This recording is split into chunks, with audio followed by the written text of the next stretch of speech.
তো 36 নম্বর শ্লোকে সেখানে বর্ণনা করা হয়েছে যে অপি চেদোষি পাপেভ্যো সর্বেভ্যো পাপকৃত্তম সর্বম জ্ঞানপ্লবেনৈব বৃজিনাম সন্তরিষ্যসি। তো 36 নম্বর শ্লোক আপনারা পাঠ করেছেন, সেখানে আমরা পাই যে জ্ঞানকে কিসের সঙ্গে তুলনা করা হয়েছে। জ্ঞানকে একটি নৌকার সঙ্গে তুলনা করা হয়েছে। যদি কেউ নদী পার হতে চায়, গঙ্গা নদী আমাদের সামনে রয়েছে, তো গঙ্গাকে কেউ যদি সাঁতার কেটে পার হতে চায়, তার জন্য সেটা বিশাল কষ্টকর, সেটা কঠিন কাজ। কিন্তু কেউ যদি একটি নৌকার আশ্রয় করে, নৌকাতে উঠে পার হয়, তাহলে খুব সহজেই পার করতে পারে সে। ব্রিজিনাম সন্তরিষ্যসি, হ্যাঁ, এই দুঃখরূপ সমুদ্র সে অতি সহজেই পার হয়ে যেতে পারবে। 37 নম্বর শ্লোকে বলা হচ্ছে, যথাই ধাংসি সমৃদ্ধগ্নি ভস্মসাৎ কুরুতে কুরুতের্জুন জ্ঞানাগ্নি সর্বকর্মাণি ভস্মসাৎ কুরুতে। এখানে বর্ণনা করা হচ্ছে যে কিভাবে যত এধাংসি, যথা ঠিক যেরকম, এধাংসি মানে দাহ্য কাষ্ঠ, মানে অনেক কাঠ রয়েছে। তো সেই কাঠ, হে অর্জুন, অনেক কাঠ যদি থাকে, ঠিক যেরকম অনেক কাঠকে জ্বালানোর জন্য একটু অগ্নির স্ফুলিঙ্গ যদি তাদের সংযোগ হয়, তাহলে পাহাড় সদৃশ, পর্বত সদৃশ কাঠকে কি করবে, জ্বালিয়ে ভস্ম করে দেবে। ঠিক তেমনি জ্ঞানাগ্নি সর্বকর্মাণি, জ্ঞানাগ্নি, এই জ্ঞান রূপী অগ্নি দ্বারা সর্বকর্মাণি, যত রকমের কর্ম আমাদের দ্বারা সম্পাদিত হয়ে থাকে, সমস্ত কর্মের ফলকে কি করবে, ভস্মসাৎ করতে তথা, সেই সমস্ত কর্মের কর্মফলকে কি করবে, ভস্মীভূত করে দেবে। তো এখানে জ্ঞানের মহিমা তুলে ধরা হয়েছে। এই যে পাপের কথা বলা হচ্ছে, যে পাপকে কিভাবে প্রপাত তাৎপর্যে লিখেছেন, এই অগ্নি কেবল পাপ কর্মকেই দহন করে তাই নয়, তা পুণ্য কর্মকেও দহন করে, তাদের ভস্মে পরিণত করে। এক তো হচ্ছে পাপ, পাপের বর্ণনা। পাপ মানে আমাদের যে পাপ কর্ম রয়েছে, পাপ কর্মের ফল, আমরা কত রকমের, যে যা যাই পাপ হোক না কেন, যত রকমের পাপ, জীব হত্যা পাপ, জীব হিংসা পাপ, আহ শাস্ত্র বিরুদ্ধ যে সমস্ত কর্ম করা হয় সে পাপ। হুম, অনেক রকম ভাবে আমাদের পাপ হয়ে যায়। কিছু জেনে শুনে করি, কিছু অজানাতেও হয়ে যায়, অজান্তেও হয়ে যায়। তো পাপের কয়েকটি, শিল রূপ গোস্বামী পাদ তার ভক্তরা সম্মিলিত সিন্ধু গ্রন্থে এই পাপের কয়েকটি স্টেপ বর্ণনা করেছেন। অপ্রারব্ধ ফলম পাপম কুটন বীজন ফলন মুখম, অপ্রারব্ধ আমরা সাধারণত জানি প্রারব্ধ আর অপ্রারব্ধ। প্রথমত দুইটা ভাগে ভাগ করা হয়, প্রারব্ধ আর অপ্রারব্ধ। প্রারব্ধ, প্রারব্ধ মানে যেটা আমরা ভোগ করছি, ভোগ করছি। পূর্বে কর্ম করেছিলাম সেটা এখন ভোগ করছি। গতকাল একজন ভক্ত তার পরিবারের কিছু সমস্যা নিয়ে আমাদের একজন মহারাজের কাছে এসেছেন, তা আমি ওখানে ছিলাম মহারাজের কাছে।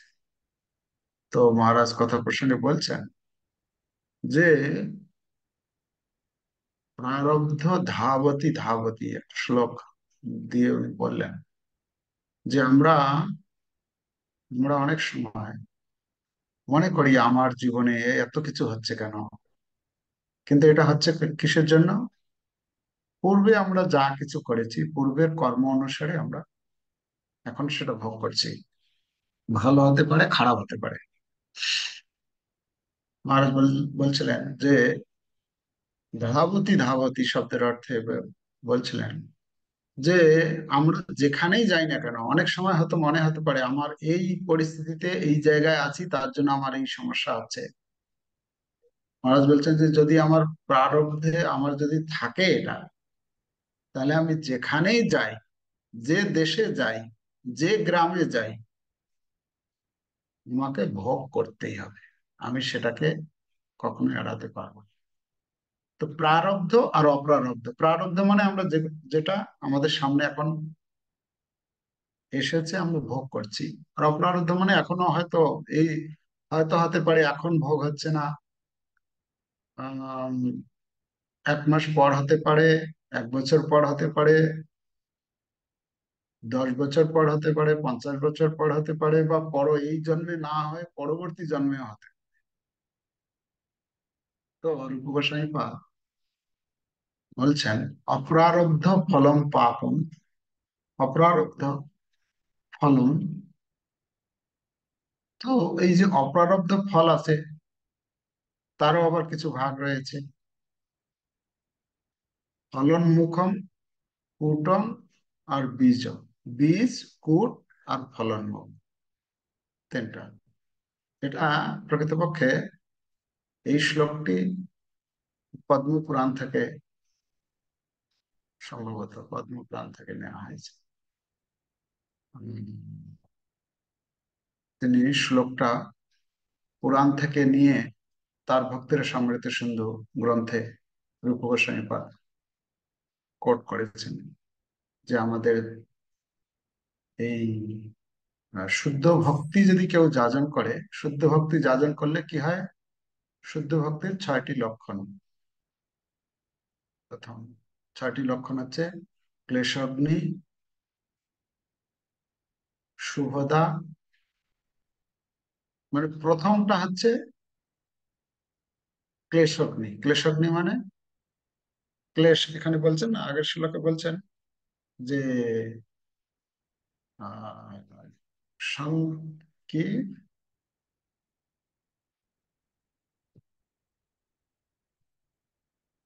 শব্দটি হচ্ছে ব্রিজিনাম সন্তরিষ্যসি, ব্রিজিনাম, ব্রিজিনাম সন্তরিষ্যসি মানে দুঃখর সাগর কে অতিক্রম করতে পারে। তো আমরা ক্লেশ পাচ্ছি, ভক্তের সমিতি সিন্ধু গ্রন্থে রূপ গোস্বামী পাদ সেটাকে বর্ণনা করেছেন ক্লেশগ্নি, মানে ক্লেশ। আমাদের আমাদের জীবনে ক্লেশ আমরা পাচ্ছি। এরকম কোনো ব্যক্তি নেই যারা তাদের জীবনে কোনো ক্লেশ পায় না, তার জীবনে ক্লেশ আসেনি। প্রত্যেকেই আমরা ক্লেশ অনুভব করছি, দুঃখ, হ্যাঁ, বিভিন্ন ভাবে আমাদের জীবনে দুঃখ আসছে, ক্লেশ, দুঃখ পাচ্ছি, কষ্ট পাচ্ছি। তো কেউ যদি এই শুদ্ধ ভক্তির অনুশীলন করে, তাহলে তার কি হবে? প্রথম লক্ষণ প্রকাশ পাবে ক্লেশগ্নি, মানে তার ক্লেশগ্নি মানে ক্লেশ নষ্ট করে দেবে, ক্লেশ নষ্ট করে দেবে। তো ক্লেশটা কি সেই সম্বন্ধে, সে পাপ পাপের কথা বর্ণনা করা হচ্ছে। ক্লেশটা কোথা থেকে আসে? ক্লেশটা আসে আমাদের কর্মের মাধ্যমে। আমরা যেরকম কর্ম করব সেই কর্ম অনুসারে আমাদের, আমরা বলি অদৃষ্ট, আমার ভাগ্য, ভাগ্যটা হচ্ছে আমরা যা কর্ম করি সেই কর্মের বিচার অনুসারে আমাকে সেই কর্মের ফলটা ভোগ করতে হয়। আর যখন আমরা সেই কর্মের ফল যখন ভোগ করতে হয় ফলনমুখম, মানে সেই ফলটা ভোগ করার পরিস্থিতিতে এসে পৌঁছায়, তখন সেটা ক্লেশ রূপে আমাদের কাছে মানে সামনে আসে। তো আমরা এখন যা কর্ম করছি এটা বীজ রূপে আছে, বীজ রূপে থাকছে। কুট, কুট, বীজ, ওটা ধীরে ধীরে আবার ফলনমুখ হবে, মানে অঙ্কুরিত হবে। তো অঙ্কুরিত যখন হবে তখন আমরা এটাকে আমাদের জীবনে সেই কর্মের ফলটা ভোগ করার জন্য আমাদের সামনে আসে। তো এখানে যে বলা হচ্ছে যে সেই যে ক্লেশ, সেই যে দুঃখ আমাদের জীবনে আসে, তো সেই দুঃখকে, সেই কষ্টকে আমরা কিভাবে নাশ করতে পারি? হুম? উদাহরণ দেওয়া হয়েছে, যথ যথা এধাংসী, যথই ধাংসী। ওখানে রূপ গোস্বামী পদ বলছেন যে অপ্রারব্ধ ফলম পাপম কুটম বীজম ফলন্মুখম ক্রমে নৈব প্রলীয়তে। হ্যাঁ, শব্দটা কি?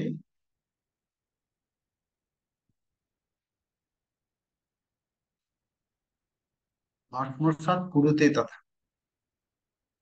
এখানে বলা হচ্ছে ভস্মসাৎ কুরুতে তথা, ওখানে বলা হচ্ছে মানে এই যত রকমের পাপ,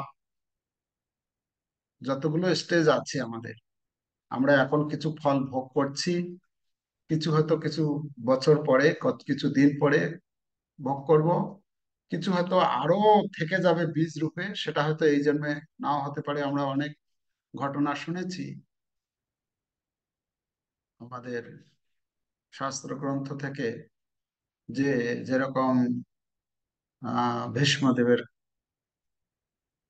ভীষ্মদেবের ক্ষেত্রে বা গান্ধারীর ক্ষেত্রে, গান্ধারী প্রশ্ন করলো ভগবান শ্রীকৃষ্ণকে যে আমি জানি আমার জীবনে 50 জন্ম পর্যন্ত, আমার মনে আছে আমি বিগত 50 জন্মের মধ্যে কোন রকম এরকম পাপ করিনি যে পাপের ফলস্বরূপ আমাকে এই শতপুত্রের মৃত্যু দর্শন করতে হবে বা তার শোক আমাকে মানে পেতে হবে।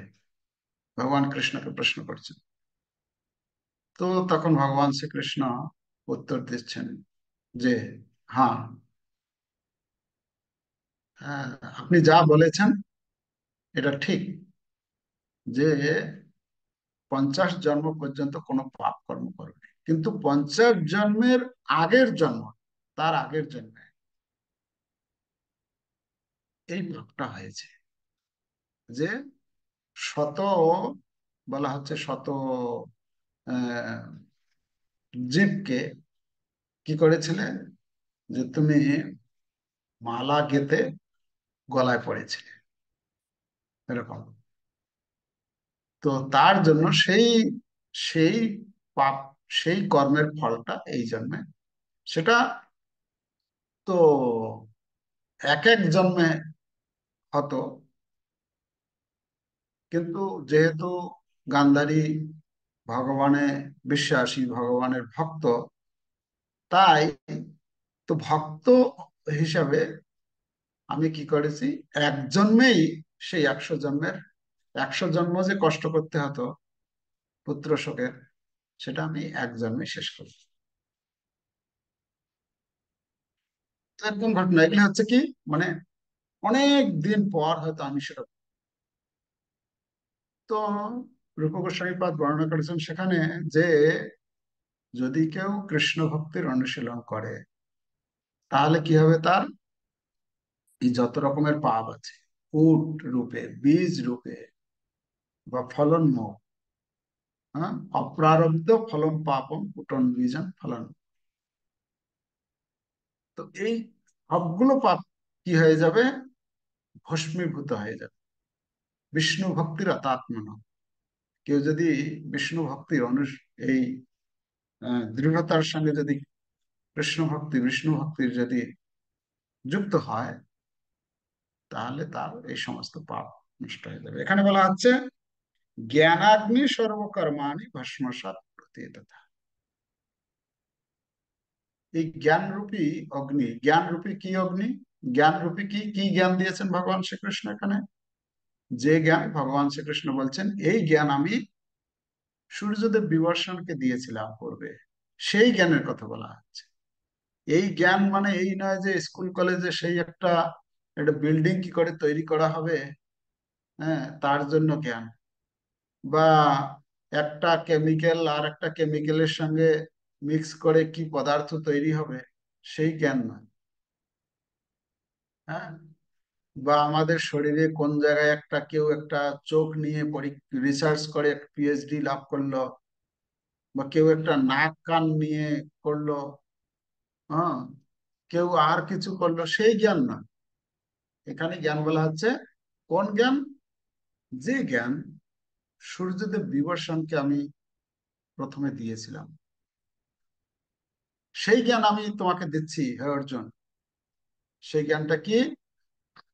প্রথমত ভগবত জ্ঞান দিয়েছেন, যেটা আমরা এই অধ্যায়ের প্রথম যে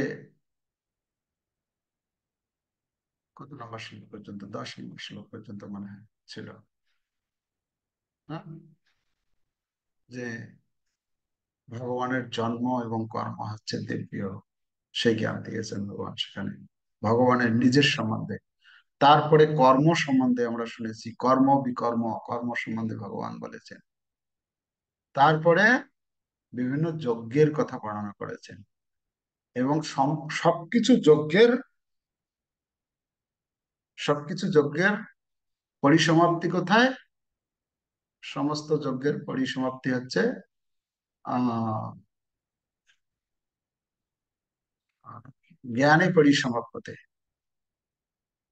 জ্ঞানে পরিসমাপ্যতে এই শ্লোকে বর্ণনা করা হয়েছে যে সমস্ত যজ্ঞের উদ্দেশ্য হচ্ছে এই জ্ঞানটা যাতে লাভ করে সে। কেন? এই জ্ঞান রূপী, এই জ্ঞান হচ্ছে এরকমই, সেটি একটি নৌকার সঙ্গে তুলনা করা হয়েছে 36 নম্বর শ্লোকে। এই জ্ঞান হচ্ছে একটি নৌকার মতো। এই এই জ্ঞানকে আহরণ করে,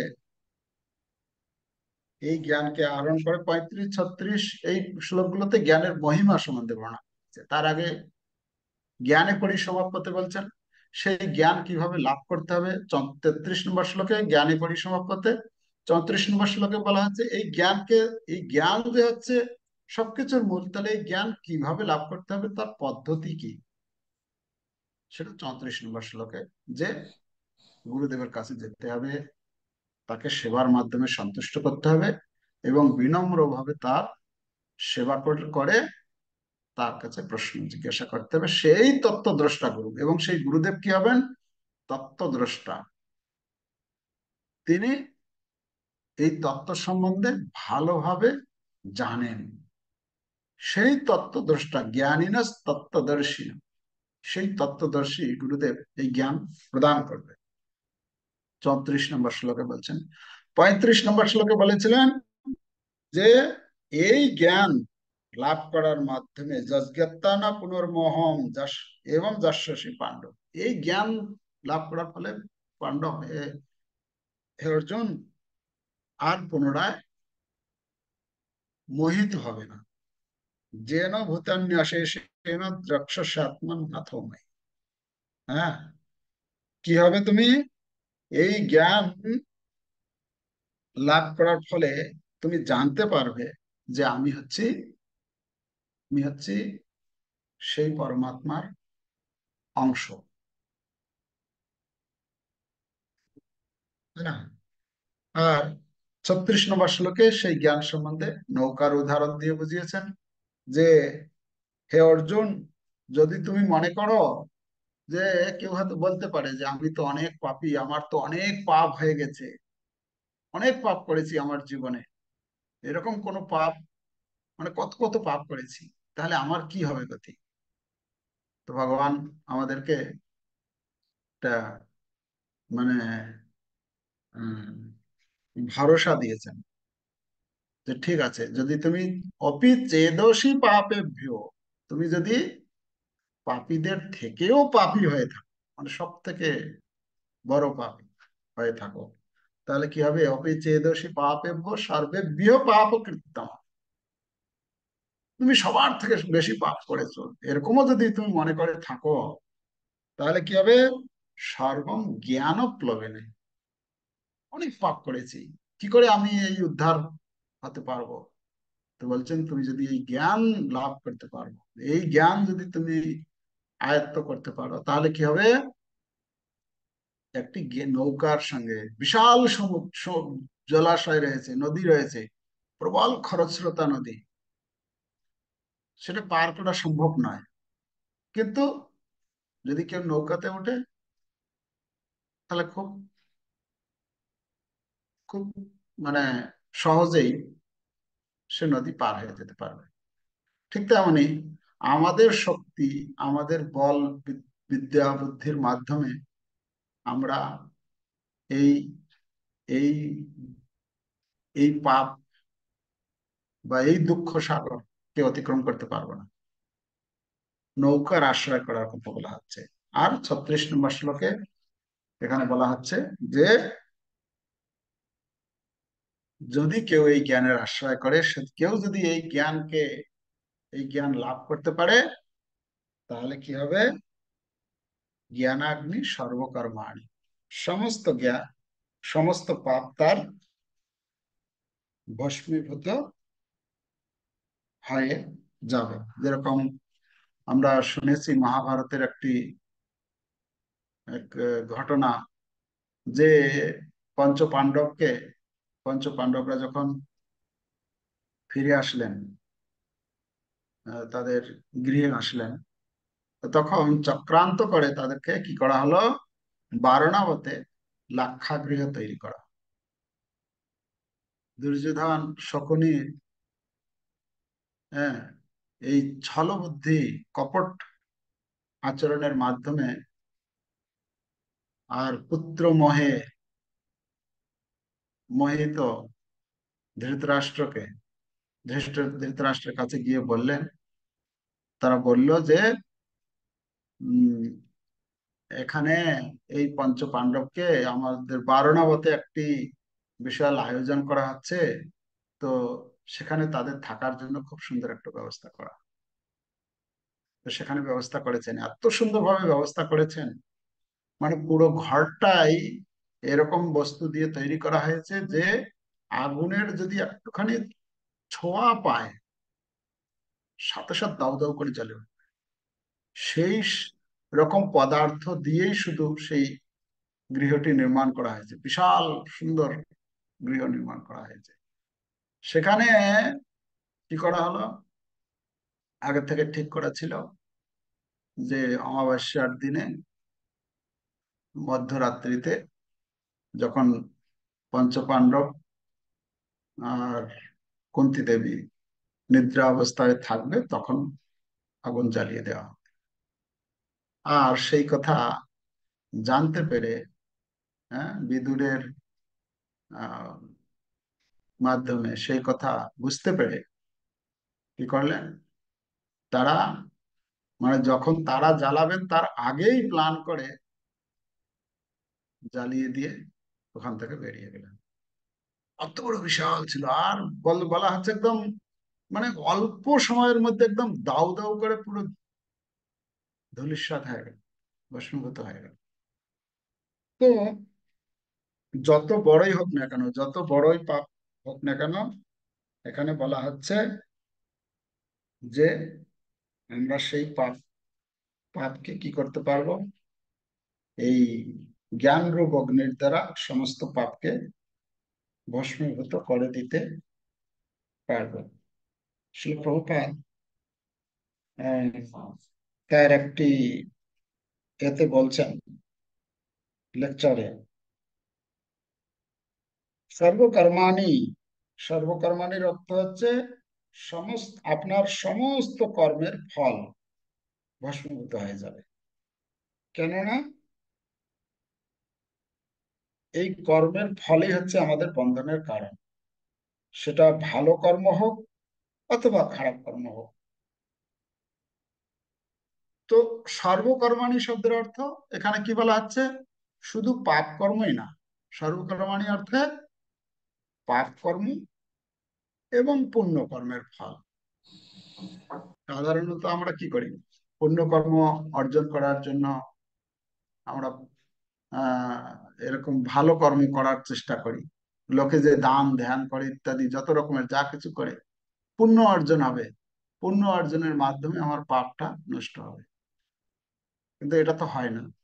কেন? পাপের ফল আমাদেরকে আলাদা ভোগ করতে হয়, পুণ্যের ফল আমাকে আলাদা। যদি আমি পাপ কর্ম করেছি, তো তার জন্য সময়সীমা, তার জন্য আলাদা শাস্তি পেতে হবে। আর যা পুণ্য কর্ম করেছি তার জন্য সময়সীমা দেয়া হবে, সেই পুণ্যের ফল ভোগ করার জন্য। এরকম নয়, আমি অনেক পাপ করেছি, কিছু পুণ্যকর্ম করে দিই, তাহলে পাপটা আমার মাইনাস হয়ে যাবে। এটা হয় না। পাপ কর্মের অ্যাকাউন্ট আলাদা, আর পুণ্যকর্মের অ্যাকাউন্ট আলাদা। ঠিক আছে? কিন্তু কেউ যদি এই ভগবত ভক্তি মূলক যে জ্ঞান, এই জ্ঞানের যখন এই জ্ঞান যখন অর্জন করবে, সে তখন কি করবে? ভগবত ভক্তি অনুশীলন করবে।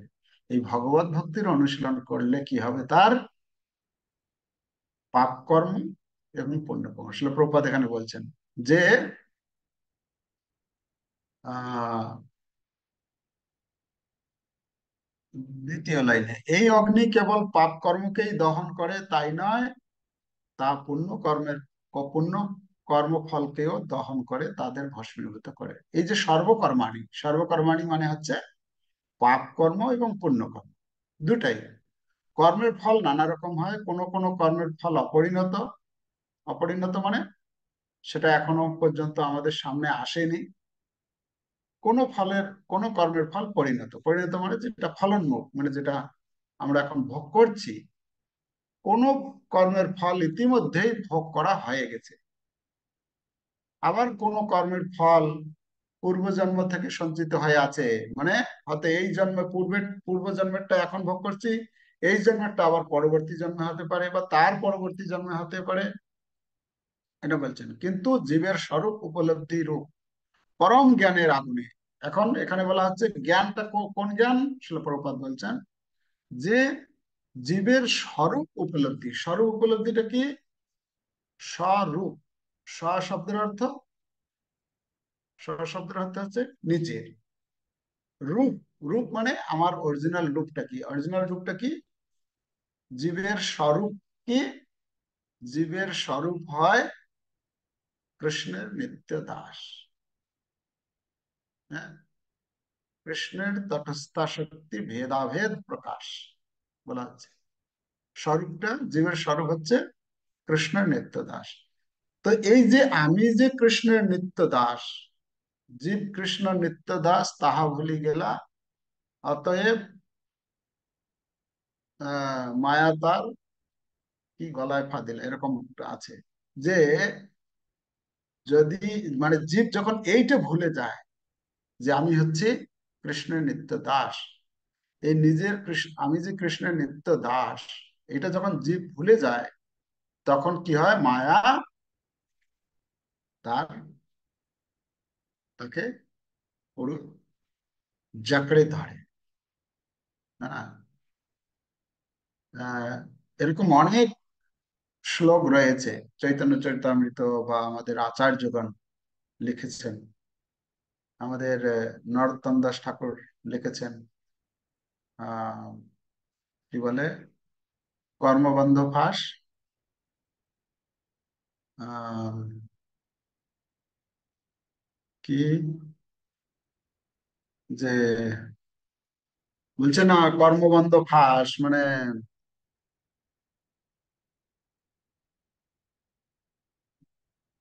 মনুষ্য জন্ম মনুষ্য জন্ম, কি কথাটা ভুলে যাচ্ছি, যে উনি বলছেন যে এই কর্মবন্ধ ফাঁস আমার লেগেছে। এটা হচ্ছে আপনও কর্মদোষে আপনি ডুবিনু, এই গানটাতে আছে। আপনও কর্মদোষে আপনি ডুবিনু। তো এই যে কর্মবন্ধ, এই কর্মবন্ধ আমরা যে কর্ম করি, সেই কর্মবন্ধের ফাঁসে আমরা কি হচ্ছি, আবদ্ধ হয়ে পড়ছি। যতক্ষণ পর্যন্ত এই জ্ঞান আমরা লাভ না হবে যে আমি হচ্ছি, আমার স্বরূপে আমি হচ্ছি কৃষ্ণের নিত্য দাস, কৃষ্ণের নিত্য অংশ। সেই অংশের কাজ হচ্ছে পুণ্যের সেবা করা, সেবকের কাজ হচ্ছে সেব্য, তার সেবা করা। এই জ্ঞান যতক্ষণ পর্যন্ত লাভ না হচ্ছে ততক্ষণ পর্যন্ত অজ্ঞানের মধ্যে থাকবো। এই অজ্ঞানের মধ্যে যতদিন থাকবো ততদিন পর্যন্ত আমার মুক্তি লাভের কোনো আশা নেই। অতএব এই শ্লোকে যে বলা হচ্ছে আমাদের জ্ঞান, জ্ঞানের মহিমা সম্বন্ধে, জ্ঞান কিরকম কাজ করবে, না অগ্নির মতো কাজ করবে। অগ্নি আহ যত বড় যদি খড়ের যদি বিশাল পাহাড় থাকে, হম, শুকনো কাঠের যদি পাহাড় থাকে, যত বড় পাহাড় সদৃশ থাক না কেন, আগুনের একটু মাত্র, সেই একটু মাত্র স্ফুলিঙ্গ তাতে সংযোগ করার মাধ্যমে যেরকম একদম পাহাড় সদৃশ আহ কাষ্ঠকে দগ্ধীভূত করে ফেলতে পারে, তেমনি আমাদের যত রকমের পাপ আছে, যত রকমের, শুধু পাপেই না, যত রকমের কর্মবন্ধন আছে, হ্যাঁ, কর্মবন্ধন মানে পুণ্য কর্মটাও বন্ধন আর পাপ কর্মটাও বন্ধন। এই সমস্ত বন্ধনকে কি করবে, ভস্মীভূত, ভস্মীভূত করে দেবে, ভস্মসাৎ কুরুতে, এটা সেই কথা এখানে বর্ণনা করা হয়েছে। তো এর মাধ্যমে আমরা আমরা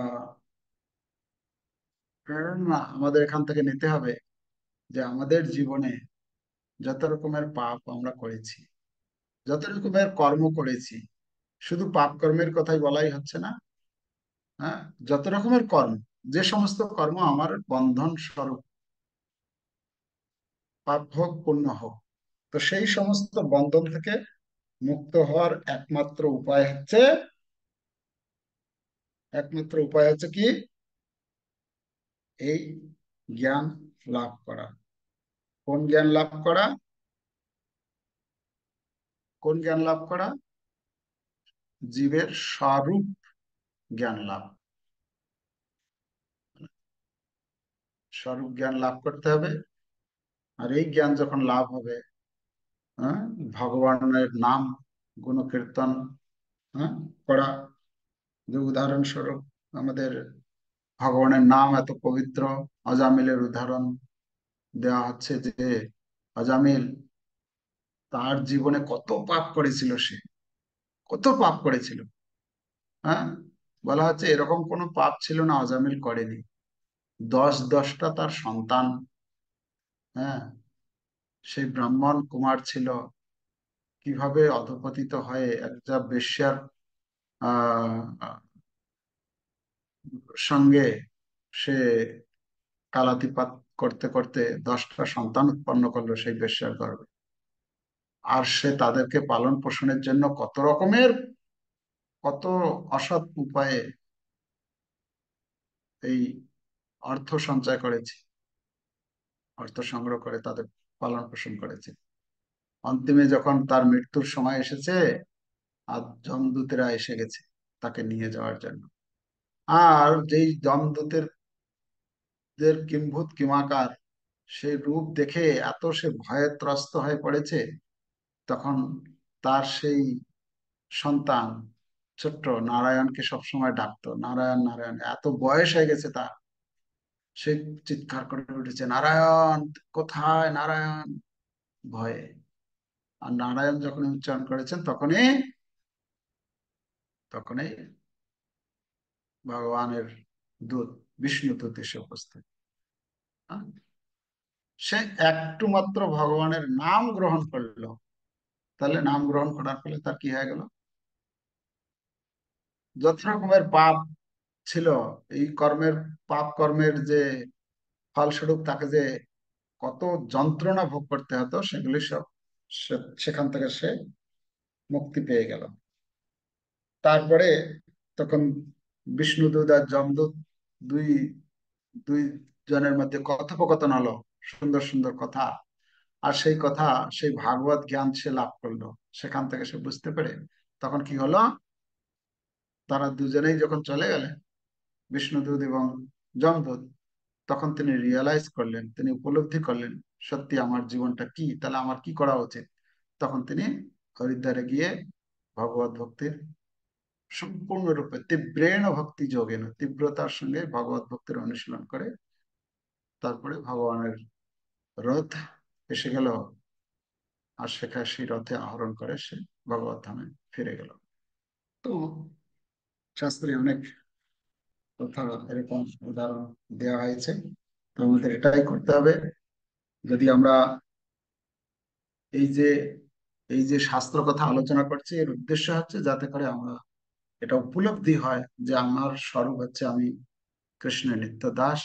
এই জগতে এসেছি আমি শুধুমাত্র একটাই কাজ, ভগবানের সন্তুষ্টি বিধানের জন্য কর্ম করা। আমি পরিবারে আছি, যে যেখানে আছে, যে অবস্থায় আছে, শুধুমাত্র অ্যাজ এ ডিউটি হিসেবে সেটাকে, কর্তব্য বোধে সেটাকে করতে হবে। কিন্তু মনটা, আমাকে সবসময় মনে রাখতে হবে যে আমাকে ভগবানের প্রীতিবিধানের জন্য আমাকে কর্ম করে এই মনুষ্য জীবনকে আমাকে সার্থক করতে হবে, অন্তিমে ভগবানের কাছে ফিরে যেতে হবে। এই জগৎটা বানানো হয়েছে ভগবানের কাছে ফিরে যাওয়ার জন্য। তো সেইভাবে আমাদেরকে চেষ্টা করতে হবে, একে অপরের সহযোগিতার মাধ্যমে আমরা যাতে সকলেই ভগবানের কাছে ফিরে যেতে পারি। হরে কৃষ্ণ কৃষ্ণ কৃষ্ণ হরে হরে, হরে রাম রাম রাম হরে হরে। শিল प्रभुपाद की जय। श्रीमद् भगवद गीता की जय। समवेत भक्त वृंद की जय। निताय गौर प्रमानंदे। हरि हरि बोल।